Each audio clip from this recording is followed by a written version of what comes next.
Morning class. आज हम political science के अंतर्गत पार्ट बी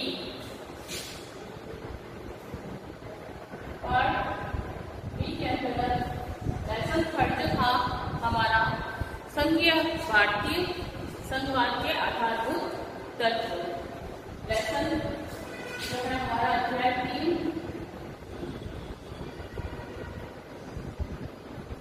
के अंतर्गत भारतीय संघवाद के आधारभूत तत्व।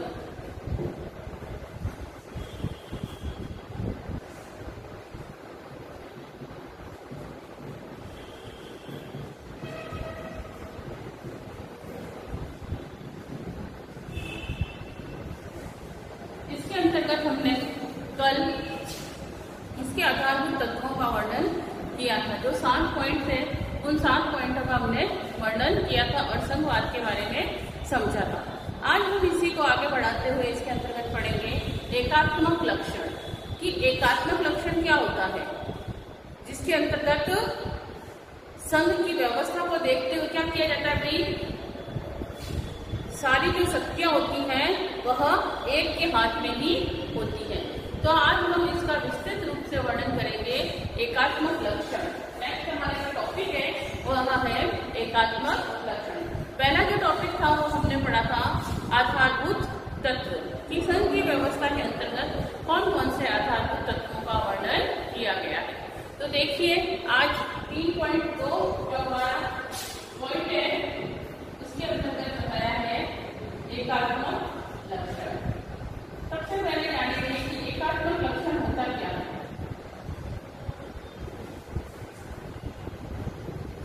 एकात्मक लक्षण से तात्पर्य है संघवाद व्यवस्था में, संघवाद की जो व्यवस्था हुई उसकी व्यवस्था के होते ही भारतीय संविधान ने क्या करा, एक पूर्ण संघीय नहीं माना।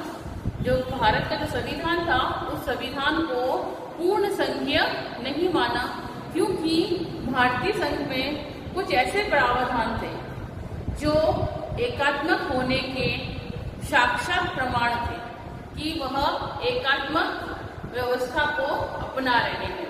तो ऐसे प्रमाण माने गए और इन्हीं को ध्यान में रखते हुए इनकी जो विशेषताएं थी जो भारतीय संविधान की, वह विशेषताएं भारतीय संविधान को क्या कर रही थी, एकात्मक रूप देती थी। तो देखिए इसके निम्नलिखित लक्षण है एकात्मक संविधान होने के। तो वो निम्नलिखित लक्षण के अंतर्गत सबसे पहला लक्षण विशेषता जो है वह है एक संविधान। कैसे एक संविधान, इसके अंतर्गत पहला पॉइंट है एक संविधान।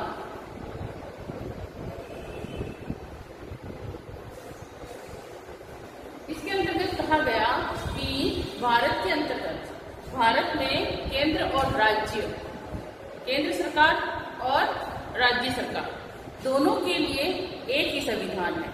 क्या है भाई, चाहे हम केंद्र की बात करें चाहे हम राज्य की बात करें, दोनों की अगर हम बात करते हैं तो जो भारत का संविधान बनाया गया है वो केंद्र और राज्य के लिए अलग अलग नहीं है, वह सभी के लिए समान है, चाहे केंद्र हो चाहे राज्य।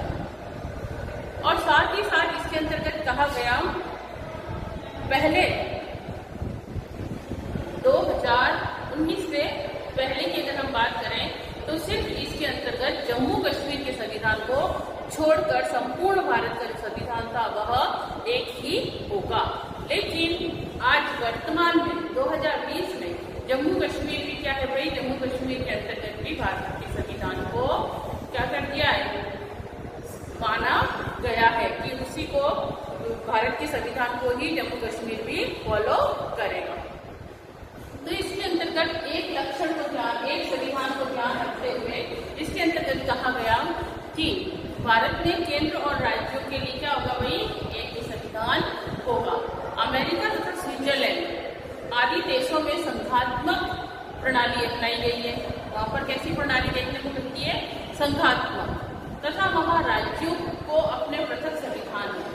वहां पर केंद्र अगर बात करें अमेरिका की, तो अलग अलग राज्यों के लिए जो है वह अलग से संविधान बनाया गया है, पृथक संविधान का निर्माण किया गया है। कहाँ पर भाई? अमेरिका और स्विट्जरलैंड में। जबकि भारत के अंतर्गत, भारत हमारा जो देश है उसके अंतर्गत एक ही संविधान है, चाहे वह केंद्र हो या फिर राज्य हो। उसके लिए कोई राज्य के लिए अलग से प्रावधान नहीं है, अलग से संविधान का निर्माण नहीं किया गया है। भारत के बहुतता वाला देश है ना, विविधता वाला देश है। बहुत सी जाति धर्म संप्रदाय के लोग यहाँ निवास करते हैं। तो यहाँ अलग अलग राज्यों के लिए अलग अलग संविधान का निर्माण नहीं किया गया है, बल्कि संपूर्ण देश के लिए एक ही संविधान है, जिसमें केंद्र और राज्यों के शासन व्यवस्था के संबंध में प्रावधान है। जो भारत का संविधान है उसके अंदर भले केंद्र हो चाहे राज्य हो, दोनों के लिए शासन की व्यवस्था को सुचारू रूप से चलाने के लिए इसमें क्या किया गया है भाई? इसकी व्यवस्था में प्रावधान किया गया है, नियम बनाए गए हैं। अब इसके अंतर्गत एक संविधान आपको समझ में आया होगा कि भले राज्य हो चाहे सरकार, सभी के लिए क्या भाई? एक ही संविधान का निर्माण किया गया है। अमेरिका और अगर हम स्विट्जरलैंड की बात करें तो यहाँ अलग अलग संविधान है, राज्यों के लिए अलग से संविधान का निर्माण किया गया है। अब इसका जो दूसरा पॉइंट है वह है अवशिष्ट शक्तियां।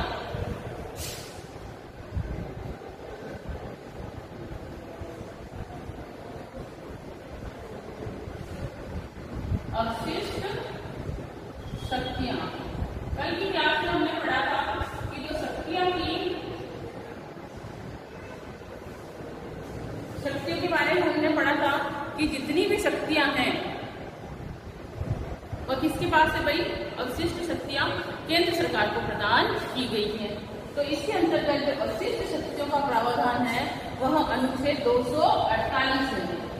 इसमें भाई अनुच्छेद 248 अवशिष्ट शक्तियों के बारे में बताता है, जबकि 246 क्या करता था भाई?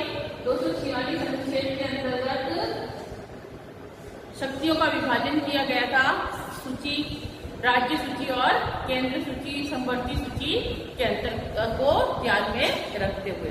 तो देखिए इसके अंतर्गत क्या कहा गया है? भारतीय संविधान के अंतर्गत एक अनुच्छेद है जो कि 248 है। अगर हम इस अनुच्छेद की बात करें तो इसके अंतर्गत अवशिष्ट शक्तियां जो है वो किसको प्रदान की गई है? केंद्र सरकार को प्रदान की गई है। और इसमें कहा गया है कि अवशिष्ट शक्ति से तात्पर्य क्या है? कि किसी ऐसे विषय से है, इसका तात्पर्य अवशिष्ट शक्ति से किसी कोई एक ऐसा विषय है जो तीनों में से किसी के सूची में अंकित नहीं किया गया है। और वो तीन सूची कौन सी है? तीन सूची है केंद्र सूची या संघ सूची भी कह सकते हैं,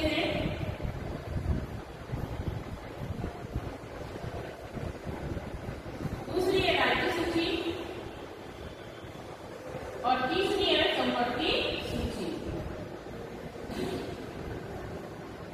ये तीन सूचियां हैं हमारी समवर्ती सूची। जब भारतीय संविधान के अंतर्गत अनुच्छेद 246 के द्वारा क्या किया गई? शक्तियों का विभाजन किया गया, तब अवशिष्ट शक्तियां जो थी वह इन तीनों सूची में से किसी भी सूची के अंतर्गत इनका वर्णन नहीं था। अवशिष्ट सूचियों का वर्णन न केंद्र सरकार सूची में था, न राज्य सूची में था और न ही समवर्ती सूची में था। तो इसको ध्यान में रखते हुए अलग से एक ऐसा विषय थे जिनका ना तो केंद्र सूची में वर्णन था, न राज्य और न समवर्ती सूची में। तो ऐसे कुछ विषय थे जिनका कानून बनाने जरूरी था, तो उन सबको किसमें डाल दिया गया भाई? अवशिष्ट शक्तियों में डाल दिया गया। और वो अवशिष्ट शक्तियां किसको प्रदान करती गई भाई? केंद्र सरकार। किसको? केंद्र को। अवशिष्ट शक्तियों पर कार्य करने का अधिकार किसको है? केंद्र सरकार को। इसमें राज्य सरकार का कोई भी रोल नहीं होता है। जो भी काम करेगा वो कौन करेगा? केंद्र सरकार करेगी। अवशिष्ट शक्तियां जो थी वो किसी ऐसे विषय से थी जिनका तीनों में से किसी भी सूची में वर्णन नहीं था, कहीं पर भी अंकित नहीं थी।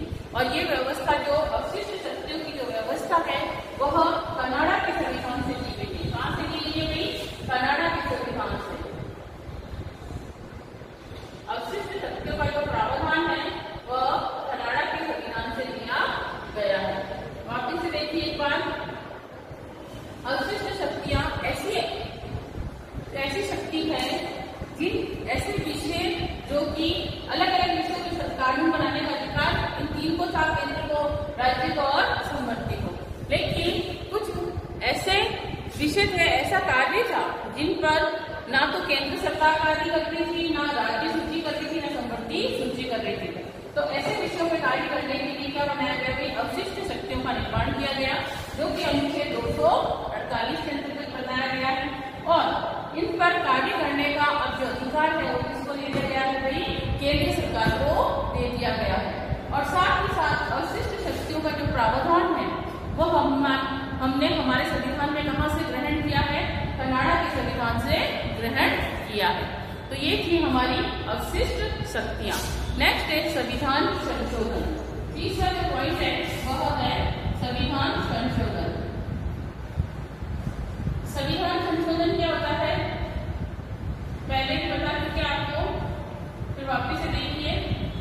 समयानुसार परिवर्तन करना है ना, समय को देखकर व्यवस्था के अंतर्गत परिवर्तन करना क्या कहलाता है? संविधान संशोधन। तो देखिए, संविधान संशोधन करने का जो अधिकार है वह किसे सौंपा गया है? भाई वह सौंपा गया है करने के संबंध में केंद्र और राज्यों की अपेक्षा, केंद्र को राज्यों की अपेक्षा अधिकार अधिक दिया गया है। जो केंद्र है उसको राज्य की अपेक्षा, यानी कि ज्यादा अधिकार किसके पास है संविधान संशोधन करने का? केंद्र के पास है। किसके पास है? केंद्र के पास। ठीक है ना। केंद्रों को राज्यों की अपेक्षा क्या दिया गया? भाई अधिक अधिकार दिया गया है। ये संविधान जो संशोधन है, संविधान संशोधन के अधिकांश भाग को अधिकांश जो भाग है इसको क्या किया जाता है? भाई संसद साधारण बहुमत से, जो संसद है वह साधारण बहुमत से निश्चित विधि द्वारा परिवर्तित करती है। इससे पहले वाले जब हम लेसन पढ़ रहे थे विशेषताएं, उसके अंदर हमने संविधान संशोधन जो विशेषता थी वो पढ़ा था। 3 विधियों द्वारा इसके अंदर क्या किया जाता है? भाई संशोधन किया जाता है। तो संविधान का बहुत जो बड़ा भाग है उसमें परिवर्तन करने के लिए क्या चाहिए? भाई बहुमत निश्चित करना पड़ता है। बहुमत से निश्चित विधि द्वारा ही संविधान संशोधन किया जाता है। संविधान का बहुत कम भाग ऐसा है जिसमें संशोधन के लिए कम से कम आधे राज्यों के विधानमंडलों का समर्थन होना आवश्यक होता है। अतः जो संविधान संशोधन की बात है, संविधान संशोधन में भी केंद्र सरकार की श्रेष्ठता होती है, जो एकात्मक प्रणाली का मुख्य लक्षण है। यानी कि संविधान संशोधन की अगर हम बात करें तो संविधान संशोधन जो है और सबसे ज्यादा क्या है? भाई शक्ति किसके पास है? केंद्र के पास है। केंद्र के पास शक्ति होने के कारण यह इसे कैसा लक्षण बताती है? एकात्मक लक्षण बताती है कि यह एकात्मक लक्षण की बात कर रहा है। फिर इसके अंतर्गत चौथा पॉइंट जो है वह है शक्तियों का विभाजन। इसके अंतर्गत एकात्मक लक्षण को ध्यान में रखते हुए भी शक्तियों का क्या किया गया? भाई विभाजन किया गया है। तो देखिए शक्तियों का विभाजन किस आधार पर किया गया है? शक्तियों का जो विभाजन का आधार है वह केंद्र के पक्ष में है। ठीक है ना। संविधान में जो शक्तियों का विभाजन है वह किसके पक्ष में है? केंद्र के पक्ष में है। संघ सूची, राज्य सूची और संवर्ती सूची, ये 3 प्रकार के हैं।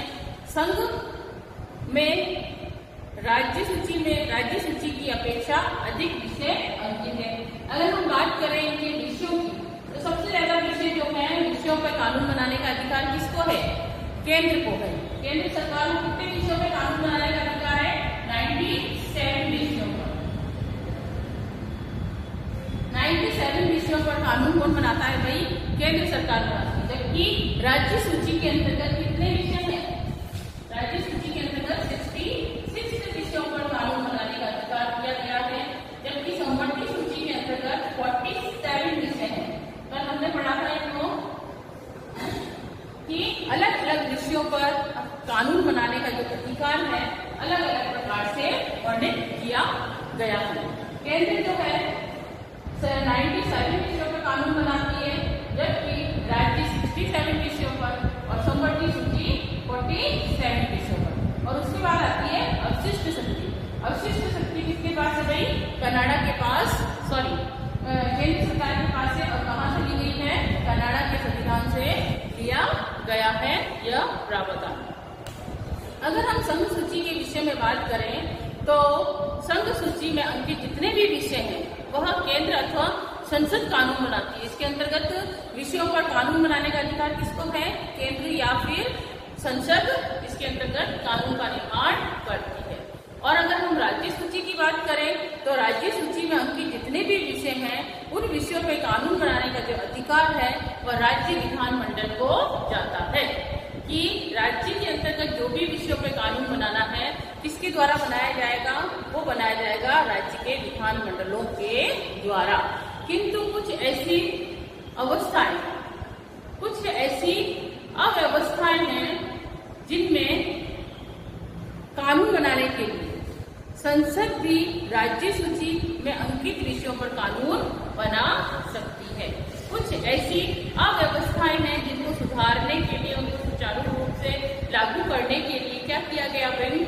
कि राज्य सूची में कुछ ऐसे विषय हैं जिनके ऊपर कानून बनाने का जो अधिकार है वह किसे दिया गया है? संसद को दिया गया है। वैसे तो केंद्र सरकार के अंतर्गत कार्य करने का अधिकार किसको होता है भाई? संसद को। लेकिन कुछ ऐसी व्यवस्थाएं हैं, उन व्यवस्थाओं को सुचारू रूप से संचालित करने के लिए कई प्रकार के राज्य के अंतर्गत भी कानून बनाने का जो अधिकार है, व्यवस्था है, वह किसको दी गई है? संसद को दी गई है। अब हम बात करें समवर्ती सूची के। समवर्ती सूची के अंतर्गत जितने भी अंकित विषय हैं इन दोनों पर, इन पर कानून बनाने का अधिकार इन दोनों को ही है। समवर्ती के जो 47 विषयों पे जो कानून बनाया जाता है वह केंद्र सूची और राज्य सूची, यानी कि केंद्र सरकार और राज्य सरकार दोनों मिलकर क्या करती है भाई? कानून का निर्माण करती है। अगर हम बात करें कि किसी बात को लेकर केंद्र और राज्य के बीच में अगर विवाद हो जाता है, विरोधाभास हो जाता है, तो राज्य सरकार द्वारा निर्मित कानून उस सीमा तक क्या कर दिया जाता है भाई? रद्द कर दिया जाता है। और तब वह केंद्र द्वारा लागू जो किया गया कानून है, केंद्र सरकार के कानून का विरोध करता है और केंद्र सरकार के द्वारा जो लागू कानून है उसके द्वारा ही कार्य किया जाता है। अगर हम इसको शॉर्ट में समझें तो ऐसा कह सकते हैं कि केंद्र और राज्य दोनों के मध्य अगर विवादास्पद स्थिति हो जाती है तो राज्य सरकार के जितने भी फैसले हैं या कार्य हैं उन पर कानून किसके द्वारा निर्मित किया जाएगा? केंद्र द्वारा। कहने का मतलब यहाँ पर यह है कि केंद्र और राज्यों के बीच में अगर विवाद हो जाता है तो केंद्र सरकार द्वारा लिया गया निर्णय ही मान्य होगा। जो केंद्र सरकार कहेगी वही क्या है? मान्य होगा। इसीलिए इसके अंतर्गत केंद्र को ज्यादा शक्ति प्रदान की गई है। शक्तियों के विभाजन के अंदर केंद्र को जब अधिक शक्ति दी गई है तो यह किस रूप को दर्शाती है? यह संविधान के एकात्मक लक्षण को दर्शाती है। हालांकि शक्तियों का विभाजन किया गया है, लेकिन शक्तियों के विभाजन के बावजूद जो सबसे ज्यादा मान्यता दी गई है वह किसको दी गई है? केंद्र को दी गई है। और जब केंद्र को दी गई है तो केंद्र जो है एकात्मक लक्षण को दर्शाती है। तो ये हमारा चौथा जो पॉइंट था शक्तियों का विभाजन। आया होगा समझ में। एंड नेक्स्ट है आपातकालीन शक्तियां। क्या है भाई? आपातकालीन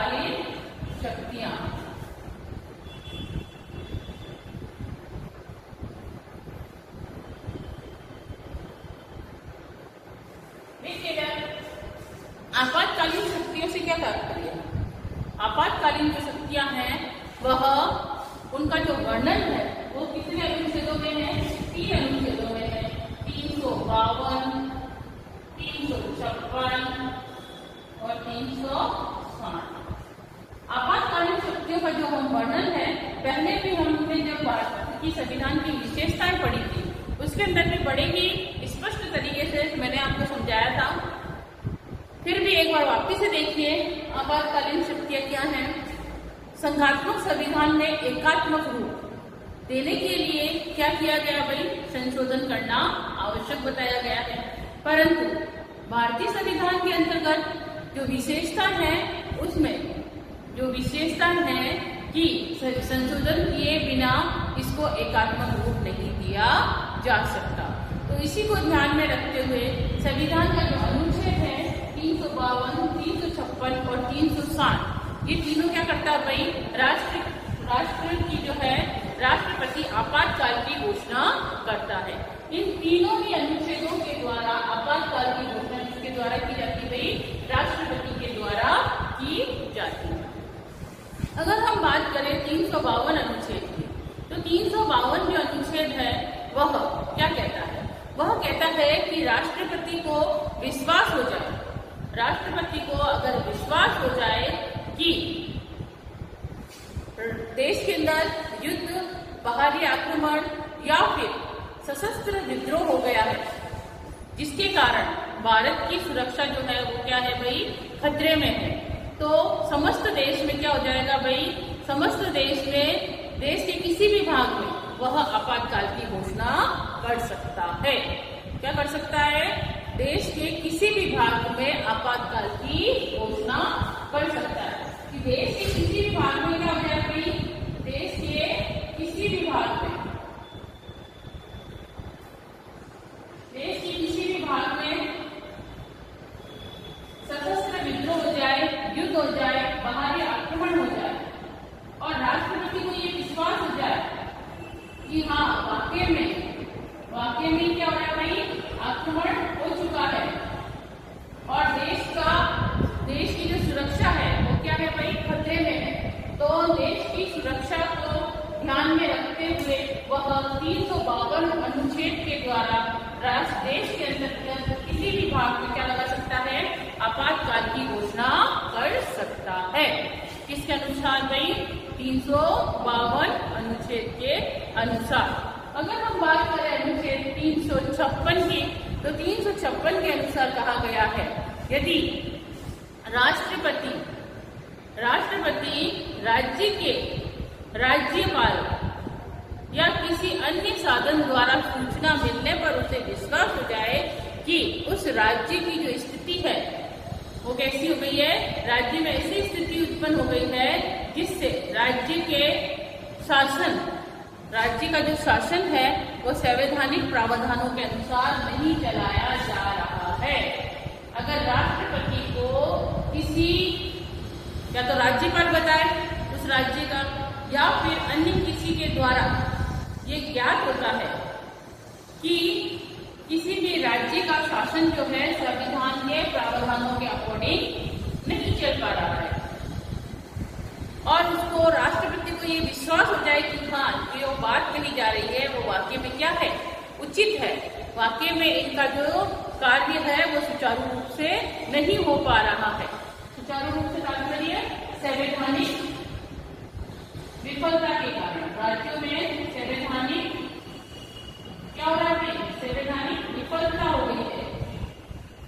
संवैधानिक विफलता के कारण जो राज्यों का जो कार्य है वह सुचारू रूप से नहीं हो रहा है, संविधान को फॉलो करते हुए नहीं हो रहा है। ऐसी स्थिति में राष्ट्रपति क्या करेगा भाई? राष्ट्रपति उस राज्य के अंतर्गत क्या करेगा? आपातकाल की घोषणा करेगा अनुच्छेद 356 के अकॉर्डिंग। फिर तीसरा जो आता है वह है 360, अनुच्छेद 360। क्या कहता है भाई अनुच्छेद 360? अनुच्छेद 360 के अनुसार यदि राष्ट्रपति को विश्वास हो जाए कि ऐसी स्थिति उत्पन्न हो गई है जिसके कारण या तो देश या फिर देश का कोई भाग वित्तीय स्थिरता संकट में आ गई है, वित्तीय स्थिति खराब हो गई है, उस स्थिति में वह क्या करेगा, वित्तीय संकट की घोषणा करेगा। 360 के द्वारा वित्तीय आपातकाल की घोषणा करेगा। वित्तीय संकट उत्पन्न हो गया है, आर्थिक स्थिति जो है खराब हो चुकी है देश की या देश के किसी भाग की, और शासन जो है वो संविधान के द्वारा जो नियम बनाए गए हैं उन नियमों के अकॉर्डिंग फॉलो नहीं किया जा सकता, तब राष्ट्रपति क्या करेगा, अनुच्छेद 360 के द्वारा आपातकाल की घोषणा करेगा। इसके आधार पर, वित्तीय संकट के आधार पर। तो ये था हमारा आपातकालीन शक्तियां। वापिस से देखिए एक बार, आपातकालीन शक्तियां जो है वो किसको दी गई है भाई, केंद्र को। जब केंद्र के पास इन शक्तियों का वर्णन है, सबसे ज्यादा इंपॉर्टेंट इसमें किसकी है, केंद्र की। राष्ट्रपति किसमें है, केंद्र में। तो ये आपातकालीन शक्तियों को क्या बताती है, एकात्मक बनाती है। क्या बनाती है भाई, एकात्मक बनाती है। एकात्मकता को ध्यान में रखते हुए क्या किया गया भाई, आपातकालीन शक्तियों का वर्णन किया गया है, जिसके अंतर्गत 3 प्रकार के अनुच्छेदों का वर्णन है, 352, 356 और 360।